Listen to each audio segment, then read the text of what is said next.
Hello everyone, welcome to my YouTube channel physics Adda. This side Arun Pratap Singh Chauhan और आज हम start करेंगे हमारा लेक्चर जो है force and laws of motion, यानी बल तथा गति के नियम से संबंधित। ये आपके आरपीएससी जनरल साइंस की यूनिट सेकंड है, ठीक है। This is unit second. So let's start from here. जो आपकी जो सेकंड यूनिट है उसमें जो है बल तथा गति के नियमों की व्याख्या पूछी गई है, ठीक है। तो बल को समझने से पहले सबसे पहले हम समझेंगे कि गति क्या है और उसके नियमों को हम देखेंगे, उसके बाद हम बल पे जाएंगे। क्योंकि अगर आपको यही नहीं पता होगा कि गति क्या है, दूरी क्या है, विस्थापन क्या है, संवेग क्या चीज है, तो आप बल को नहीं समझ पाएंगे। तो सबसे पहले हम देखते हैं दूरी, कि दूरी क्या चीज होती है, ठीक है। मान लीजिए कि यह कोई एक व्यक्ति है जो अभी खड़ा है। इस व्यक्ति से कुछ निश्चित लंबाई पर एक शॉप है, ये कोई एक दुकान है, ठीक है, जहां पर इसको जाना है, ठीक है। माना इस व्यक्ति से और इस शॉप की जो लंबाई है वो है 100 मीटर, 100 मीटर की लंबाई है। तो दूरी होगी वो होती है हमारी एक तरीके से किसी पथ की लंबाई, वो क्या कहलाती है, हमारी दूरी कहलाती है। यानी किसी निश्चित पथ, यानी किन्हीं दो स्थानों के मध्य की जो लंबाई होती है वो क्या होती है, हमारी दूरी कहलाती है, ठीक है। यानी जैसे यहाँ पे एक व्यक्ति है, ये हमारे एक व्यक्ति है तथा ये एक शॉप है, ये एक दुकान है। इस शॉप तथा दुकान के मध्य की जो लंबाई है वो कितनी है, 100 मीटर। तो इस फिनोमिना में, इस दृश्य के अंदर जो दूरी होगी वो कितनी हो जाएगी, 100 मीटर हो जाएगी, ठीक है। तो ये तो हो गया हमारा दूरी का कॉन्सेप्ट। अब हम, ये तो था दूरी, अब हम देखते हैं विस्थापन, कि विस्थापन क्या होता है, ठीक है। जैसे कोई आपके, ये प्रथम व्यक्ति है, ठीक है, ये एक सरल रेखीय गति कर रहा है, यानी बिल्कुल सीधे पाथ पे क्या बोल रहा है, चल रहा है, ठीक है। ये इस पथ के ऊपर चल रहा है, ठीक है, एक दिशा में। और ये 10 मीटर लंबाई है, ये 20 मीटर लंबाई है, ये 30 मीटर लंबाई है। ये यहाँ पर भी एक व्यक्ति है जिससे वो मिलने जा रहा है, ठीक है। तो ये व्यक्ति ए, व्यक्ति बी के पास गया, ठीक है। तो ए से बी के मध्य तय की गई कुल लंबाई कितनी है, 30 मीटर, ठीक है। तो ये व्यक्ति ए से और बी के तक जाता है तथा पुनः वापस जो ए नाम का जो व्यक्ति है, ए नाम का व्यक्ति 20 मीटर की लंबाई पे पुनः वापस आ जाता है। तो इस परिस्थिति में टोटल दूरी कितनी हुई, टोटल दूरी कितनी, पहले वो ए से बी तक गया तो ये तो हो गई 30 मीटर, ठीक है। फिर बी से ए इस पॉइंट पे वापस आता है, तो 20 और 30 के मध्य कुल दूरी कितनी है, ये 10 मीटर की दूरी है। तो टोटल दूरी कितनी हो गई, 30 + 10 बराबर 40 मीटर। लेकिन विस्थापन क्या हुआ, तो विस्थापन वो होता है, इसको मैं मिटा देता हूं, लेकिन विस्थापन की परिभाषा ये होती है कि किन्हीं दो बिंदुओं के या स्थान के मध्य न्यूनतम दूरी या फिर लंबाई। तो इस फिनोमेना में जो टोटल दूरी थी वो तो कितनी हो गई थी, 40 मीटर, क्योंकि पहले वो ए से बी तक गया जहां पे उसकी 30 मीटर लंबाई थी। इन दोनों के मध्य की जो कुल दूरी थी वो थी 30 मीटर। लेकिन वो बी से, जैसे हमने ये 20 मीटर वाले पॉइंट को हमने ओ पॉइंट मान लिया, बी से मिलने के बाद वो ओ पॉइंट तक वापस आ जाता, ओ बिंदु तक वापस आ जाता, तो कुल दूरी कितनी हो गई, 30 + 10 यानी 40 मीटर हो गई थी। लेकिन जो विस्थापन होगा इसके अंदर जो विस्थापन होगा वो क्या होगा, परिभाषा से देखोगे कि किन्हीं दो बिंदुओं या स्थान के मध्य न्यूनतम दूरी, यानी पहले वो ए से बी पे गया, बी से ओ बिंदु तक आ गया, ठीक है। तो जो विस्थापन होगा वो आपके इनिशियल स्टेज यानी प्रारंभिक स्थिति से और फाइनल स्टेज यानी जो अंतिम स्थिति है उसके मध्य की जो न्यूनतम दूरी होगी वो आपकी विस्थापन कहलाएगी। तो ए और ओ बिंदु के मध्य की कुल दूरी कितनी है, 20 मीटर, ठीक है। आई होप आपको समझ में आ गया होगा। तो यानी इस फिनोमेना में कुल दूरी तो हो गई हमारी 40 मीटर, लेकिन जो आपका विस्थापन है वो कितना है 20 मीटर, क्योंकि जो दूरी है वो तो है तय की गई कुल लंबाई, किसी पथ पर तय की गई कुल लंबाई आपकी दूरी कहलाती है। लेकिन जो विस्थापन होता है तो वो होता है कि किसी पथ पर तय की गई न्यूनतम लंबाई क्या कहलाती है, आपकी विस्थापन कहलाती है। यानी आरंभिक स्थिति या फिर हम उसको बोल सकते हैं कि प्रारंभिक स्थिति और अंतिम स्थिति के मध्य तय की गई न्यूनतम दूरी, यानी किन्हीं दो बिंदु या स्थान के मध्य तय की गई जो न्यूनतम दूरी होगी वो हमारी कहलाती है विस्थापन कहलाती है, ठीक है, जिसको हम डिस्प्लेसमेंट भी बोलते हैं। और जो दूरी होती है इसको हम बोलते हैं डिस्टेंस, ठीक है। आई होप आपको ये समझ में आ गया। अब हम देखते हैं चाल के बारे में कि चाल क्या होती है।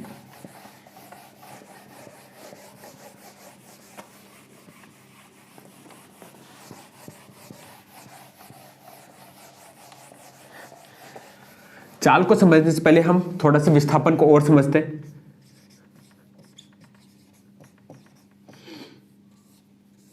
विस्थापन था न्यूनतम दूरी, ठीक है।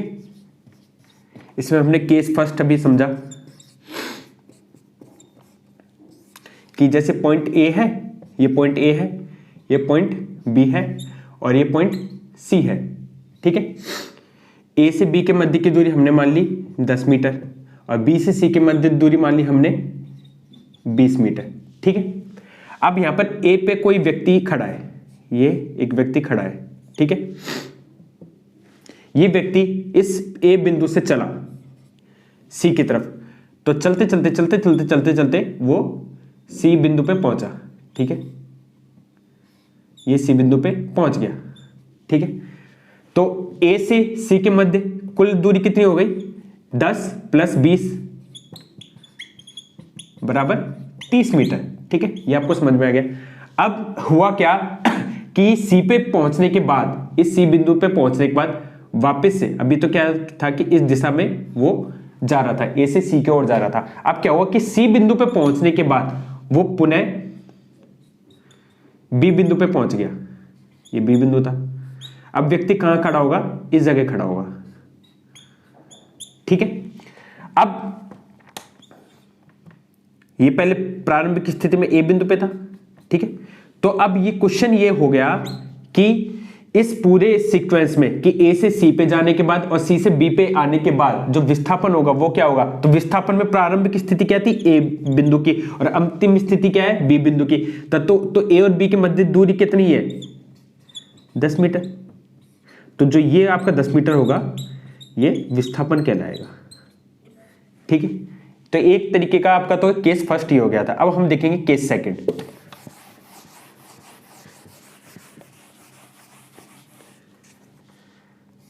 केस सेकंड,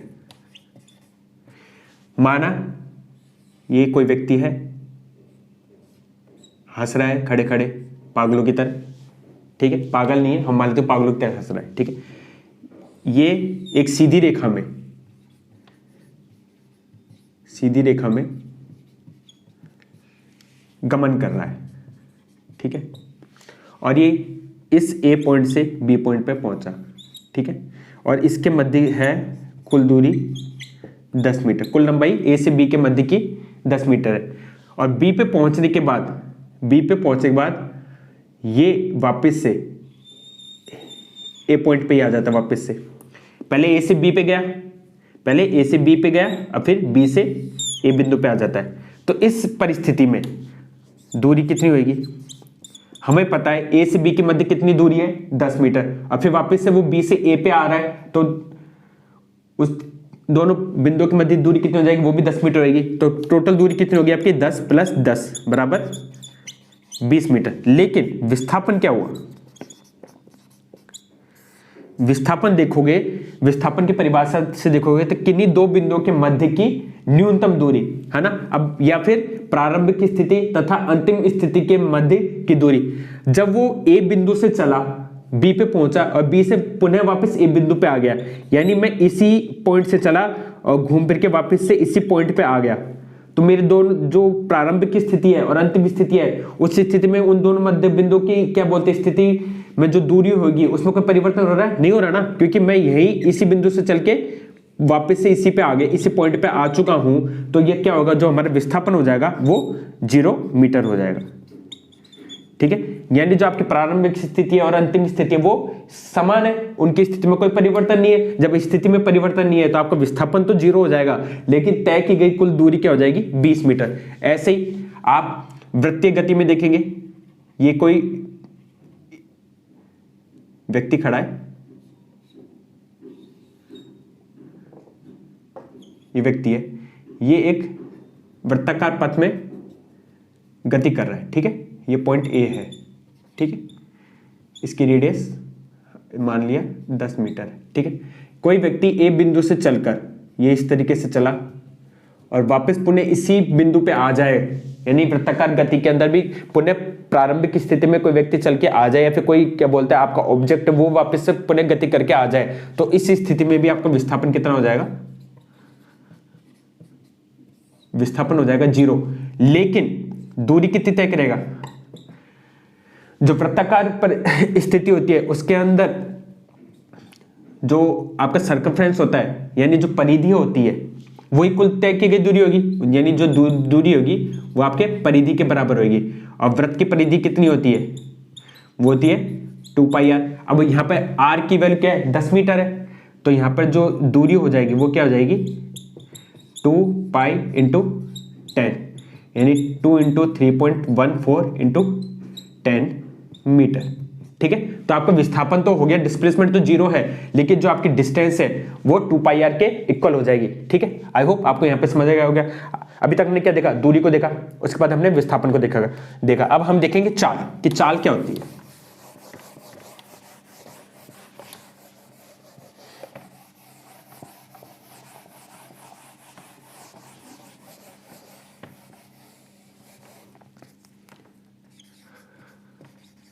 चाल, स्पीड। जो चाल होती है वो होती है आपकी कि दूरी भाग समय, यानी किसी निश्चित समय अंतराल में तय की गई दूरी का अनुपात क्या होता है, आपका चाल कहलाता है। जैसे एक क्वेश्चन ले लेते हैं कि कोई व्यक्ति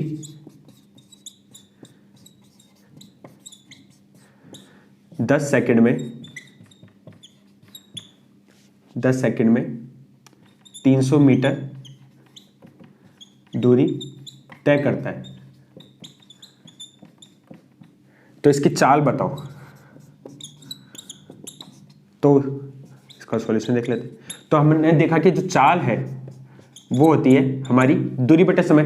तो दूरी कितनी है, 300 मीटर, समय कितना है, 10 सेकंड, 1 0 से 1 0 कैंसिल हो जाएगा, तो आपकी जो चाल आएगी वो आएगी 30 मीटर प्रति सेकंड।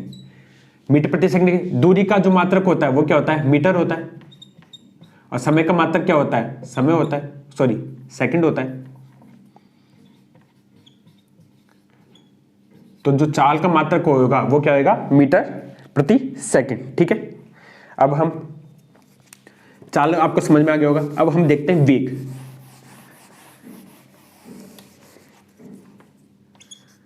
कि वेग क्या होता है। वेग होता है विस्थापन भाग समय, यानी किसी स्थिति के लिए, किसी ऑब्जेक्ट के लिए उसके विस्थापन में परिवर्तन किसी निश्चित समय अंतराल में क्या कहलाता है, आपका विस्थापन कहलाता है। क्वेश्चन देख लेते हैं इससे रिलेटेड कि कोई व्यक्ति बिंदु ए से चलकर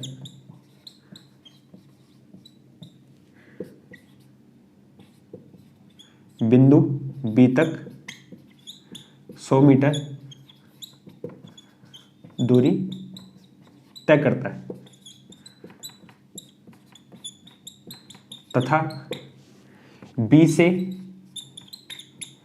पुनः वह 25 मीटर दूरी एक की तरफ तय करता है तथा इस पूरी प्रक्रिया में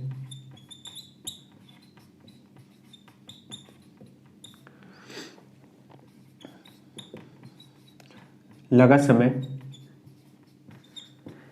15 सेकंड है, तो वेग ज्ञात करो।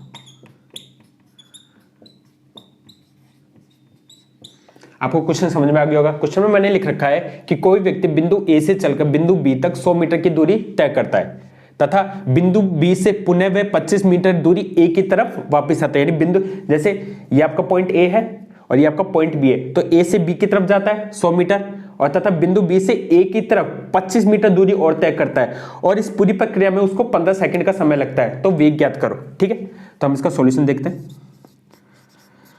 वेग क्या होता है? विस्थापन बटे समय, यानी विस्थापन में हम समय का भाग देंगे तो हमें वेग मिल जाता है। तो विस्थापन क्या होगा?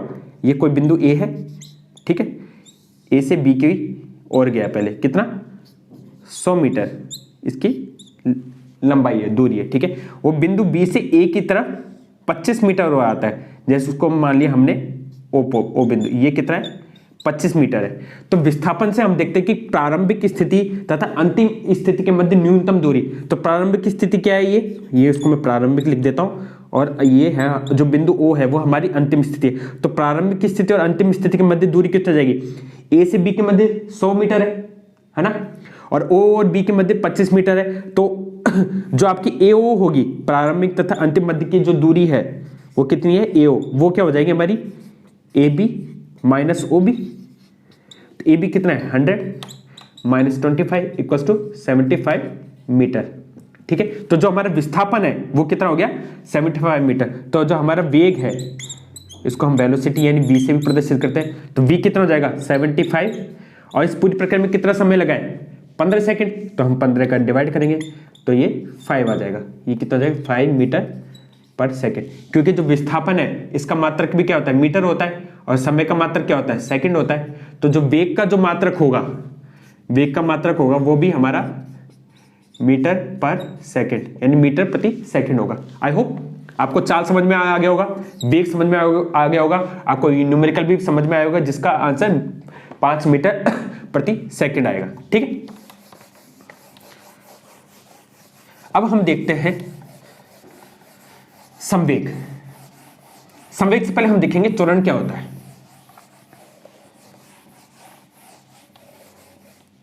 अब है हमारा त्वरण, जिसको बोलते हैं एक्सीलरेशन। आप लोगों में ज्यादा से ज्यादा जो स्टूडेंट्स हैं वो बाइक या स्कूटी चलाना तो जानते होंगे। तो जो आपका जो रेस वाला हैंडल होता है, ठीक है, जो हमारा राइट हैंड का जो रेस का होता है ना, उसको आपने इंक्रीज करोगे, यानी जब रेस को बढ़ाओगे तो क्या होगा? आपकी जो गति, वेलोसिटी है, जो गति है वो बढ़ जाती है। ठीक है, यानी जो वेग है आपका वो इंक्रीज करने पे बढ़ जाता है। ठीक है, तो यानी वेग में परिवर्तन की दर क्या कहलाती है? आपका त्वरण कहलाती है। वेग में परिवर्तन की दर आपका त्वरण कहलाती है। त्वरण को हम स्मॉल ए से रिप्रेजेंट करते हैं। ठीक है, स्मॉल ए से रिप्रेजेंट करते हैं। तो वेग में परिवर्तन की दर यानी v2 माइनस v1। ठीक है, जहां पर v2 है वो है अंतिम वेग,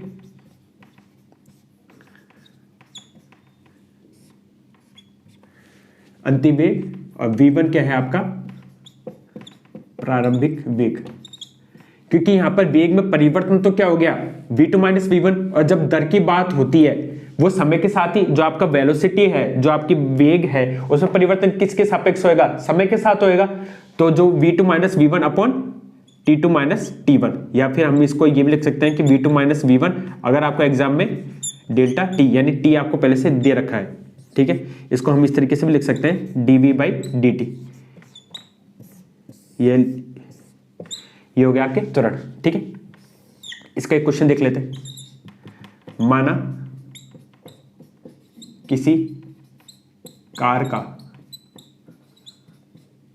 प्रारंभिक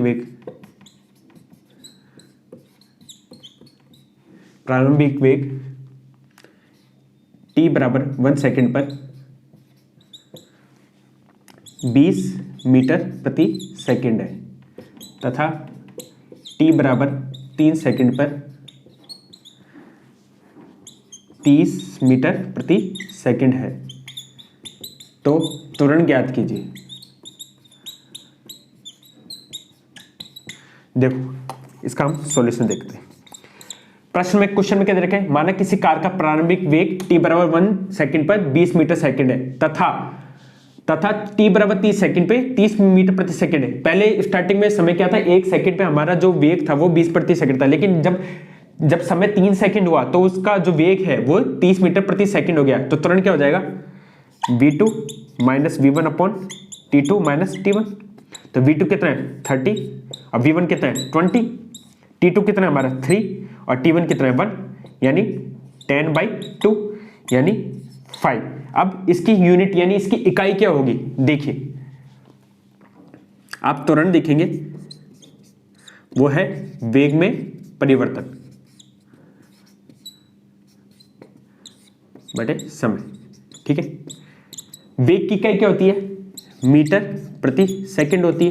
ठीक है, और समय की इकाई क्या होगी, सेकंड होगी।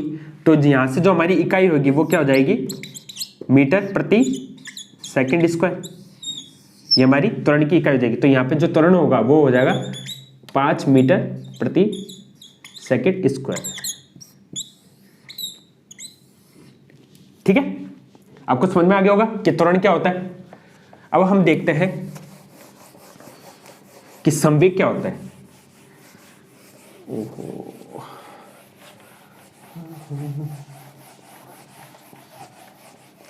संवेग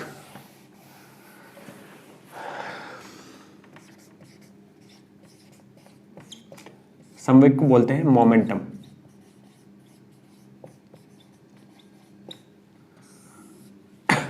जो संवेग होता है वो होता है द्रव्यमान तथा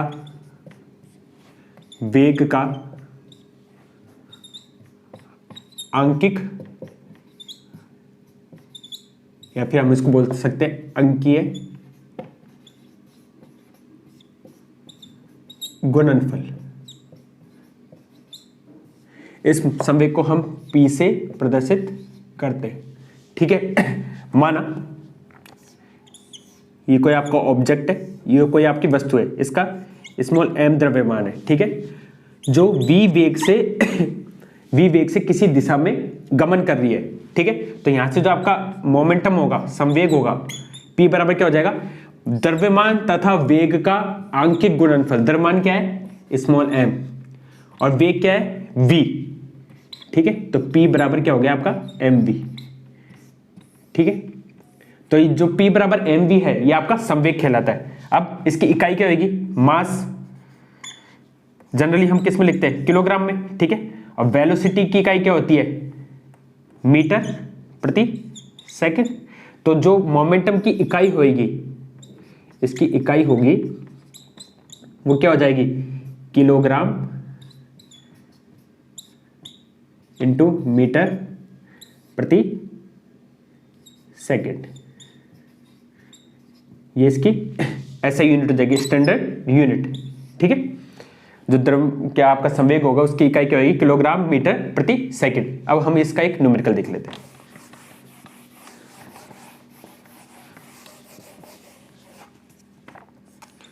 P बराबर mv, ये इसका फॉर्मूला हो जाएगा। ठीक है, कोई वस्तु, कार को ही ले लेते हैं हम, कार ही चलती है कि एक कार जिसका द्रव्यमान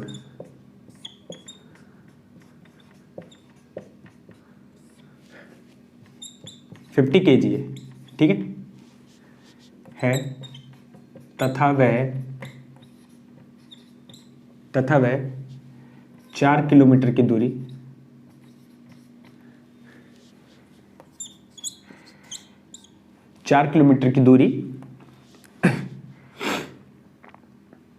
10 सेकंड में तय करती है।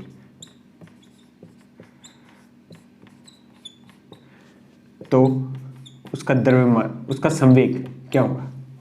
देखिए सॉल्यूशन में देखेंगे। P इक्वल्स टू क्या होता है हमारा, एम भी होता है, ठीक है। यहाँ पर गिवन क्या है, एम गिवन है हमें 50 kg, कोई दिक्कत नहीं है। लेकिन क्या आपको यहाँ पर वेलोसिटी का मान गिवन है, नहीं गिवन ना, तो हम सबसे पहले क्या निकालेंगे, वेलोसिटी निकालेंगे। वेलोसिटी यानी वेग क्या होता है आपका, डिस्प्लेसमेंट। अब डिस्प्लेसमेंट तो क्या है कि प्रारंभिक बिंदु से अंतिम बिंदु, जैसे यहाँ से यहाँ कोई कार थी, इसने 4 किलोमीटर की दूरी ए बिंदु और बी बिंदु के मध्य 4 किलोमीटर की दूरी तय करी, कितने सेकंड में, 10 सेकंड में, ठीक है। तो v बराबर क्या हो जाएगा, दूरी, विस्थापन, तो विस्थापन कितना है 4 किलोमीटर और समय कितना है 10 सेकंड।